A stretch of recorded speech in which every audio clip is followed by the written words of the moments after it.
যে দেখুন অসহায় দুই গরিব ভাই বাজারে এসেছে বাজার করার জন্য। তাদের কাছে টাকা ছিল না, তাদের কাছে কিছু ফল ছিল। সে ফলের বিনিময়ে দোকানদারের কাছে বলতেছে যে এই ফলগুলা নিবেন আর আমাদের দোকানে কিছু জিনিস দিবেন। কেউ কিন্তু সেটা দিল না। প্রথমে মাংসের দোকানে গেল, তারপর মাছের দোকানে গেল, কেউ কিন্তু মাছ কিংবা মাংস ফলের বিনিময়ে দিল না। এরপর দেখুন একটা ছোট্ট দোকানের পাশে বসলো এই ফলটা বিক্রি করার জন্য।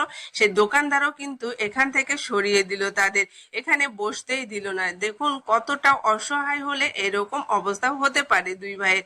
দেখুন দুই ভাই আবার আর একটা মাংসের দোকানে গেল, সেখানে এই ফলটা দিয়ে মাংস কিনতে চাইলো, কিন্তু দোকানদার ফলের বিনিময়ে মাংস দিল না, এখান থেকে তাড়িয়ে দিল। তখন দেখুন এই দুই ভাই এই অসহায় হয়ে এই দোকান থেকে চলে যাচ্ছে। তারা যেহেতু কোনো কিছুই কিনতে পারলো না, তারা তাদের বাসায় কোনো রকম খাবারও নেই। এই চিন্তা করে দেখুন কান্না করতেছে। এক পর্যায়ে তারা ভাবতেছে তারা কি করবে। এক পর্যায়ে কোনো দেশা না পেয়ে দেখুন অসহায় দুই ভাই এক জায়গায় বসেছিল ফল বিক্রির জন্য। আর এখানে এক মানবতার ভাই এসে, এখানে অনেকগুলা মানুষ ছিল, তাদের সাথে কথা বলতেছিল।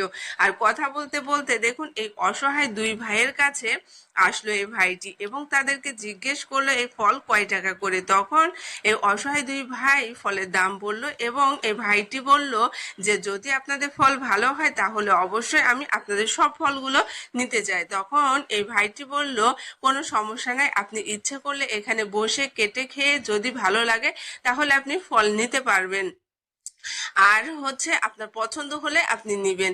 তখন দেখুন এই ভাইটি কি করলো, একটা ফল কাটলো। কাটার পর দেখুন যখন দেখলো যে ফলটা অনেক সুন্দর, তখন কিন্তু তার পছন্দ হয়ে গেল এবং সে এই সমস্ত ফলগুলা নিয়ে নিল। আর যে ফলটা কেটেছিল এই ফলটা ভাগ করে দেখুন সবার মাঝে বিলিয়ে দিল, সেই দুই ভাইকেও খেতে দিল। এরপরে দেখুন এই ভাইটি যে দাম ছিল ফলগুলা সেই দামের চেয়ে অধিক টাকা দিল এই দুই অসহায় ভাইকে সাহায্য করার জন্য। এই ভাইটি দেখুন কত বড় একটা মনের মানুষ।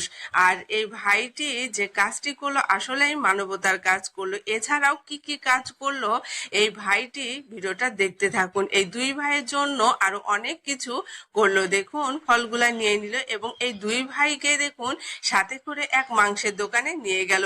কারণ তারা যে মাংস কিনতে পেরেছিল না, এই ভাইটি কিন্তু সেটা লক্ষ্য করেছিল এবং তাদের দেখুন নিজের ইচ্ছায় মাংসের দোকান থেকে মাংস কিনে দিচ্ছিল, কিন্তু ওই অসহায় দুই ভাই মাংস নিতে চাচ্ছিল। তা এই ভাইকে বলতেছিল আপনি এমনিতেই ফলের টাকা অনেক বেশি দিয়েছেন আর এই মাংস দেওয়া লাগবে না। তাই বলে দেখুন এই ভাই সে মাংসের টুকরাটা তাদের দিল এবং তাদেরকে বলল তারা বাসায় যেন যে